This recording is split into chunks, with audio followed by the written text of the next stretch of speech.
আপনারা দেখছেন TVN update. স্বাগত জানাচ্ছি আমি রানা রায়হান। রাশিয়া থেকে অভাবনীয় খবর আমরা পেয়েছি। একটি নয়, দুটি খবর। একটি ক্যান্সারের টিকা আবিষ্কার, আরেকটি প্রেসিডেন্ট পুতিনের আয়ু নিয়ে। তিনি 150 বছর পর্যন্ত বেঁচে থাকবেন, এরকম একটি খবর আমরা দেখছি বিভিন্ন গণমাধ্যমে ভেসে বেড়াচ্ছে। এই বিষয়টি নিয়েও আমরা দেখব, যাচাই করে দেখব কী পরিস্থিতি। রাশিয়ার তৈরি নতুন mRNA ভিত্তিক ক্যান্সার টিকা ইন্টারোমিক্স প্রথম ধাপের ক্লিনিক্যাল ট্রায়ালে অভাবনীয় সাফল্য দেখিয়েছে। প্রাথমিক ফলাফলে দেখা যাচ্ছে 48 জন রোগীর মধ্যে শতভাগ কার্যকারিতা এবং নিরাপত্তা নিশ্চিত হয়েছে। রোগীদের টিউমার আকারে ছোট হয়ে গেছে এবং গুরুতর কোনো পার্শ্ব প্রতিক্রিয়া ধরা পড়েনি। ভ্যাকসিনটি তৈরি করা হয়েছে ঠিক সেই প্রযুক্তি ব্যবহার করে যেটা কোভিড-19 ভ্যাকসিন উন্নয়নে ব্যবহার করা হয়েছিল, mRNA টেকনোলজি দিয়ে। তবে এখানে কৌশলটি আরও অগ্রসর আকারে ব্যবহার করা হয়েছে। প্রতিটি রোগীর টিউমারের জেনেটিক প্রোফাইল বিশ্লেষণ করে স্বতন্ত্র ভ্যাকসিন তৈরি হচ্ছে। অর্থাৎ একজন রোগীর জন্য যে ভ্যাকসিন তৈরি হয়েছে সেটি অন্য কারো ক্ষেত্রে কার্যকর নাও হতে পারে। এটি ক্যান্সার চিকিৎসায় একেবারে নতুন দিগন্ত খুলে দিচ্ছে, যেখানে প্রচলিত কেমোথেরাপি বা রেডিয়েশনের মতো পদ্ধতির সীমাবদ্ধতা অনেকাংশে কাটিয়ে ওঠা সম্ভব হবে বলে আশা করছেন রাশিয়ার বিজ্ঞানীরা। কেমোথেরাপি শরীরের সুস্থ কোষও ধ্বংস করে, কিন্তু ইন্টারোমিক্স সরাসরি টিউমার টার্গেট করছে। আন্তর্জাতিক প্রতিক্রিয়া আছে এ বিষয়ে। ঘোষণাটি আসে Saint Petersburg international economic forum থেকে। এখানে বলে রাখা ভালো, রাশিয়ার স্বাস্থ্য কর্তৃপক্ষ জানিয়েছে এটি এখন নিয়ন্ত্রক সংস্থার অনুমোদনের অপেক্ষায় আছে। বৈশ্বিক অনকোলজি বিশেষজ্ঞরা বলছেন, বড় আকারের ট্রায়ালে যদি একই রকম ফলাফল পাওয়া যায় তবে এটি ক্যান্সার চিকিৎসায় গেম চেঞ্জার হয়ে উঠতে পারে।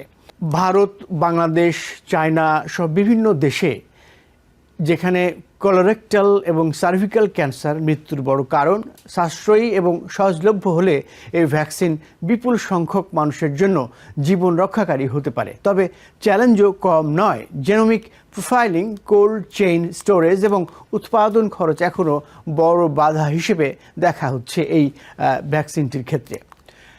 পুতিনের দীর্ঘায়ু নিয়ে আমরা দেখছি বিপুল আলোচনা চলছে।